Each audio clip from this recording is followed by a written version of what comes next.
Messieurs, dames, savants, demoiselles, heureux de vous retrouver. Après un début de saison calamiteux, une bonne assourdissante des supporters, une confiance affirmée dans un premier temps par le board d'Arsenal à l'égard d'Unai Emery. La défaite face à Francfort dans un Emirates Stadium sans notre a finalement eu raison de l'avenir d'Unai Emery à Arsenal. C'était la goutte d'eau qui a fait déborder le vase, c'était la défaite de trop. Comment on est arrivé là? Quelles sont les raisons du limogeage d'Unai Emery? Faisons d'abord l'état des lieux. Arsenal, cette saison, c'est 20 matchs, c'est 8 victoires, 7 nuls, 5 défaites. Ils sont en train dans une série noire très sombre de 7 matchs consécutifs sans victoire. Et sur les 51 premiers matchs d'Unai Emery à Arsenal, c'est 88 points, soit autant de points que sur les 51 derniers matchs d'Arsène Wenger. Et même pire, Arsène Wenger a eu plus de victoires sur ses 51 derniers matchs, c'est-à-dire 27 pour la Emery, qui n'a eu que 25 victoires sur ses 51 premiers matchs. En début de saison en Premier League qui est relativement catastrophique. Actuellement, ils sont 8e à 10 points du podium. C'est le pire début de saison d'Arsenal depuis maintenant 1995, si ma mémoire est bonne. Et donc, tout cela a conduit au limogeage d'Unai Emery, mais au-delà des chiffres, au-delà des résultats qui sont catastrophiques, c'est le niveau de jeu affiché par Arsenal qui est le plus étonnant, qui est le plus choquant.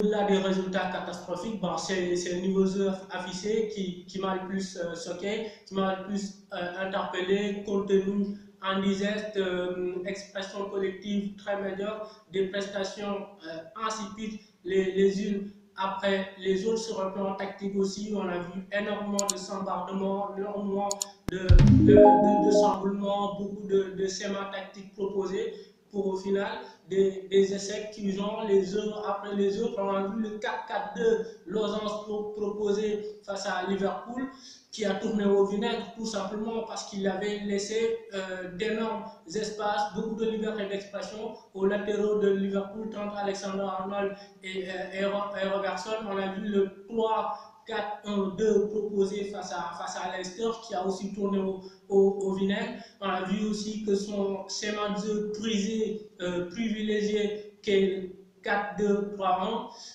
finalement n'était pas fructueux parce qu'il manquait un peu d'animateurs. C'est-à-dire qu'aujourd'hui, vous pouvez jouer avec tous les systèmes du monde, mais quand vous n'avez pas quelqu'un pour animer votre système, bah, votre système est voué à l'échec. Et c'est absolument ce qui s'est passé avec son 4-2-3-1 parce qu'il a tenté Willock en animateur de jeu, ça n'a pas marché, le gamin il est content. Il a tenté Ceballos après un premier match plutôt satisfaisant, plutôt enthousiasmant. Le mec, il n'a pas confirmé par la suite. Bah, il avait mis Ozil au placard. La gestion d'Ozil, on va y revenir ultérieurement. Et surtout, il a une il a une gestion de son vestiaire, des individualités qui est tout simplement catastrophique. Je vais en profiter pour revenir sur le cas Ozil qui s'est avéré sportivement comme un échec total parce que tu te passes de Mesut Özil et pourtant les résultats ne te donnent pas raison. Et quand on connaît l'impact qu'a Özil dans le vestiaire et pas que parce qu'il est adoré par les légendes du club, on l'a vu sur les réseaux sociaux où il était un peu voilà, très proche des Thierry Henry, des Robert Pires. Le cas Saka aussi qui a été très mal géré parce qu'il y a eu ce capitanat qui lui a été donné dans un premier temps et dans un second temps qui lui a été retiré. le vestiaire c'est un peu délité, c'est un peu divisé. Et aussi sur le plan de la communication, j'ai envie de dire là aussi que c'est une catastrophe parce que c'est quelqu'un qui parle pas bien anglais, qui a un anglais lapidaire. On se moquait déjà de lui quand il était en France et qu'il avait un français vraiment très mauvais. Moi, je veux bien comprendre que Zlatan Ibrahimovic, que Gareth Bale, que Ousmane Dembélé puissent ne pas bien parler la langue de leur pays d'accueil. Mais pour mon coach, c'est indispensable, c'est un impératif de parler la langue de ton pays de séjour, de ton pays d'accueil, parce que tu es appelé à transmettre des messages, à communiquer avec tes autres, à véhiculer certains aspects tactiques et techniques.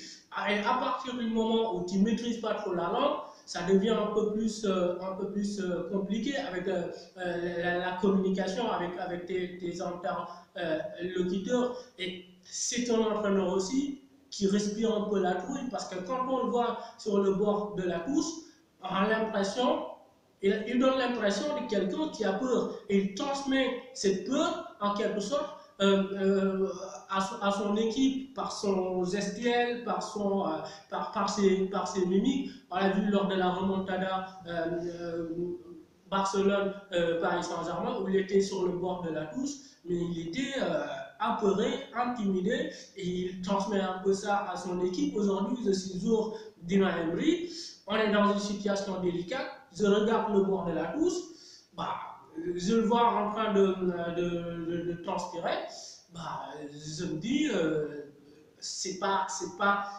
source de motivation, c'est un peu, voilà, ça te transcende pas, ça te permet pas de te surpasser. Et bon, franchement, c'est très compliqué à Arsenal cette saison. Après, comment voir un peu la perspective, l'avenir. Actuellement, il est remplacé comment dire, par Lindbergh, Freddy Lindbergh. Apparemment, c'est un entraîneur qui a un projet de jeu vraiment cohérent avec du rythme, avec de l'intensité. On parle de Nuno Espirito Santo. Voilà, ça ferait un bon mariage entre Nuno Espirito Santo et Arsenal parce que c'est un coach qui fait des merveilles avec Wolverhampton, notamment on l'a vu la saison dernière où Wolverhampton a été absolument époustouflant. Bon, maintenant, Arsenal, ce qui manque, c'est vraiment de trouver un équilibre, une certaine stabilité. Et c'est là où on s'en rend compte que finalement, Arsène Wenger, il avait apporté énormément de choses à ce club.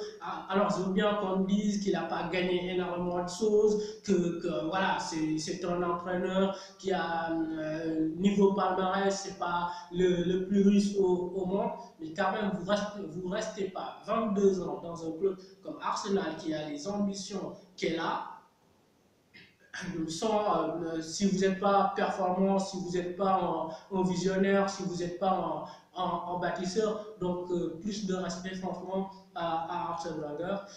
Maintenant, tout ce qu'on souhaite à Arsenal, c'est de remonter la pente, de redresser la pente et de retrouver le rustre. Allez, continuez à partager, continuez à liker et n'oubliez pas, tout le plaisir, c'est ici.